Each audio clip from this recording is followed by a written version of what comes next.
Yok. Bir şey değil.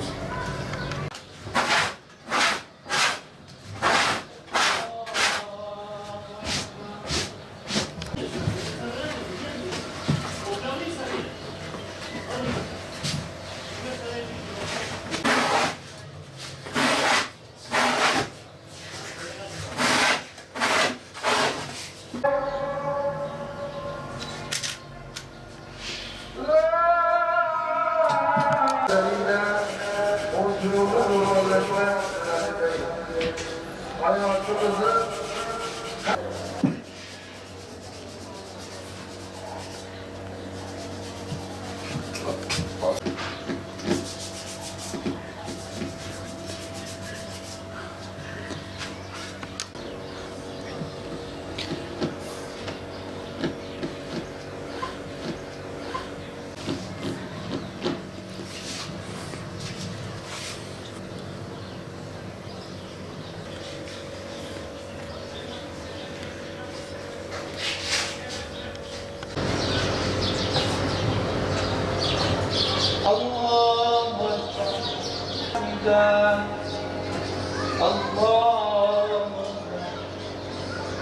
Amcam oğulları Kürkçüydü. İşte o zaman yani keçecilik vardı, Kürkçülük vardı, demircilik vardı. İşte demek ki amcam oğulları Kürkçü olduğu için Kürkçülüğe başladı. Bunun yanında kürk, yelek, namazlık, postek yani diyorum. Bir de yani def yapıyorum. Kürkün aşaması, kürk dediğiniz zaman doğup bir gün, 2 günlük kuzu derisi, ya ölen kendiliğine ölen kuzuların derisini biz onları değerlendiriyoruz. Eskide icabında Afyon, Konya,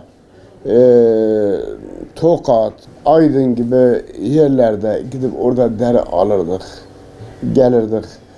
O zaman 50-60 tane Kürkçü dükkanı vardı. Yani nereye gittiğimiz zaman her birisi 500-600 bin tane alan vardı. Şimdi o deri kalmadı. Kuzu derisi Türkiye'de kalmadı. Onu getirip suya basardık kelleçi çayına. Ondan sonra yıkadıktan, bir gün kaldıktan sonra yıkardık onları. Etleme var. Orada o dezgah, etleme dezgahıdır. Orada etlerdik. Ondan şaptan, tuzdan onu iyice yedirirdik. Bir gün kaldıktan sonra dama serdik, kurudu. Onu bir haftadan sonra o sulardık yani ama icabında 1000 tane deri aldığı zaman onu 2 ay sonra icabında ikinci işleme girsen. İkinci işleme kazmadır, öfelemedir, silmedir. Bir daha sildikten sonra ondan sonra dezgaha gelir. Deri artık yeleklik yelek olur. Ondan sonra kürklük kürk olur. Yani kalem ayrılır. Defin derisi ekseri cılız deriden olur. Cılız yani zayıf hayvan derisinden def olur ki ses çıkar. Yağlı olursa def olmaz, ses çıkmaz. 2-3 dükkan kalmışıq. Biz bize işte can çekişik. Unutulma üstmüş mesleklerdir. Hatta Hollanda'da geldiler yanımda staj gördüler. Son modacılardı, son sınıflardı. Yani bir hobi olarak ancak yaparlar. Mesleğimi şimdi yapan adam kendisi karnı doyurmaz. Çünkü yaz oldu o zaman Urfa sıcağında kimse elini deriye atmak istemiyor. Devlet icabına gençlere destek verse, gençler de alırsa iyi olur. Hiç o meslek ölmez. Şimdi adam iş yok, kar yok. Bugün icabına öyle var ki bir haftada icabına bir def satıyorum ben. Benden en beslenir.